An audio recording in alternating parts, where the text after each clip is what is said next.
what does your asshole boyfriend do? I'll sit on the phone for you and let you cry. Like when you see a woman crying, we have a different visceral reaction. When a woman is crying, it takes a pretty like emotionless, like narcissistic, Machiavellian, dark triad son of a bitch to really kind of tamp down the innate instincts to want to protect or want to like correct whatever is wrong with a woman who is crying. A man who's crying, fucking stop being stop it. We turn to Wes Watson. Stop being a little pussy. Stop being a little bitch. Rub some dirt in it. Take a lap. That's our impulse, our instinct, right? Our instinct is not to like coddle and to hug and to hold that guy and say, "Oh, sorry, brother. Sorry, bro." No, it's like fucking sack up, dude. That's and women too, by the way. When women see a man cry, same visceral reaction, same gut reaction. For women, it's to protect. So there's an innate protector dynamic that's going on.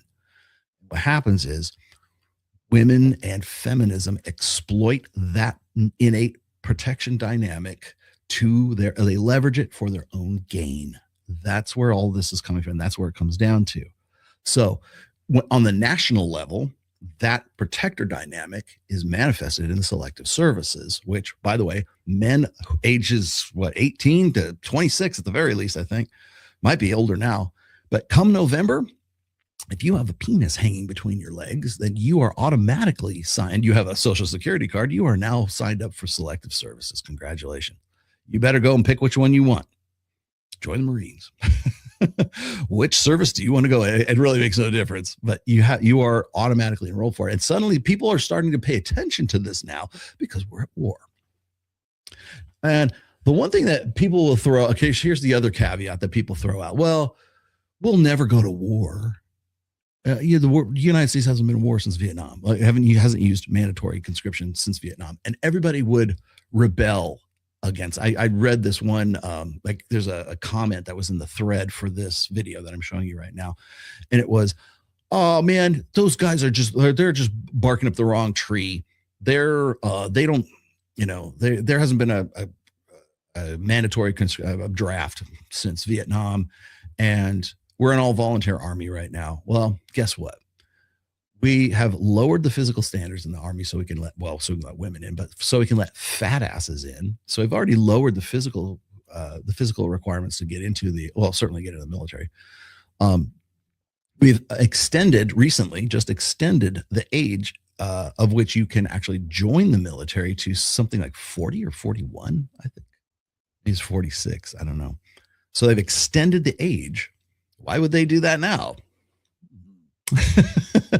And then the mandatory selective services. So I did my homework on this, unlike Pearl and unlike some of these other people, because where I go with this, whenever I get into the selective service debate, I'll fight you on this because I'll win every fucking time. It's not about the fact whether or not we're going to war. What are you guys worried about? You don't have to, mandatory conscription hasn't been a thing for a long time, and people would rebel. Were you not around in 2020? What happened in 2020? People were throwing on masks. You know how easy it was for the American population to fall for this mass hysteria for a virus that had like a fraction of what 1%, 2% like mortality rate, and all the shenanigans and all the bullshit that went on in a very short amount of time, like from February of 2020 till August of 2021, right? Mandatory masks. And then what happened? Then you have Antifa like tearing down statues and desecrating military graves and burning churches and just running riot in Minneapolis and Portland and everywhere else. You honestly think that, people, and you know what? No one did shit about it. No one rebelled against. No one went and said, "Hey, I'm going to go out there," and like they were trying to instigate, some sort of civil unrest or anything. I quite honestly, I think that the modern liberals, more progressives, and this is side note, I think they underestimate the sheer lethargy of conservatives. Like Like they're trying to get an emotional rise out of them. Hey, what if we tore down that statue of George Washington? Right. Nobody cares. No one cared. Like nobody went out there with a with a AR-15 and just tried So I start blasting. Like nobody did that. So to say that people would rebel. No, they wouldn't. People just jumped right on board with all the COVID mandates. Nobody would. No one would. They'll start the draft tomorrow. Everybody would be like, "Oh, I guess we got to accept it." Guarantee. But that's not even but that is all of that is beside the point, because the thing is it goes back to the conversation I had on Dr. Phil, was what rights do women not have? And they can't answer that because the answer is none. They have all the same rights, right? However, in the United States, now this is prior to the mandatory selective services, which we're still at right now. And I could go look this up. It's on the U.S. government website right now. But I'll paraphrase for you. If you deliberately, intentionally, and knowingly avoid signing up for selective services at 18, and I had to do this because I had to when I was 8. I don't have to do it now, but if you tried to evade signing up for selective services, first of all, it depends on the state you're in. But first of all, you can be held liable for up to $250,000 fine for not doing so. I did not know that because I did my homework and I looked this up. You could have been held liable for $250,000. That's one. The next thing is, in certain states, you can't get a driver's license. In other states, you can't hold public office and you can't get government jobs. So you can't run for elections. You can't get a government job. And last but not least, you can't vote if you are a naturalized citizen.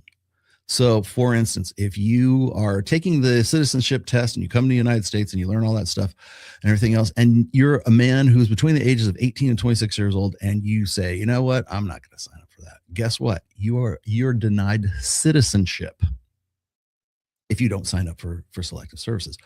What that says, that one, just that note right there. There's a lot of other things that happen as well. There's a lot of downsides for men not to. But what they're essentially saying is that unless you're born here, citizenship is dependent upon a male the ages of 18 to 26 is dependent on you signing up for mandatory military draft conscription and potentially losing your life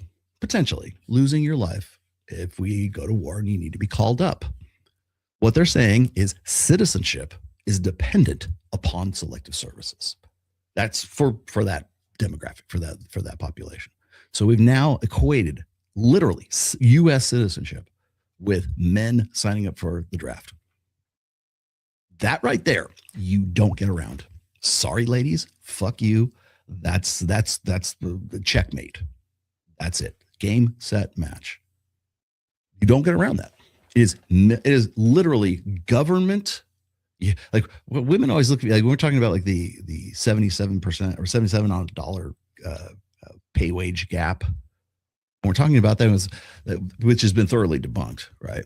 Women love to throw that one out there, but you go and you say my citizenship is dependent on, or theoretically dependent on me signing up to potentially die in this country just because I was born with a penis and you were born with a vagina.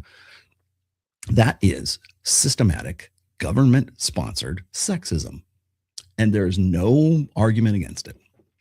You can say, well, we think that the 77 cents on the dollar pay wage gap is a sign of sex. It's got to be some patriarchal old boys. They just don't want to pay women as much as they pay men. Right?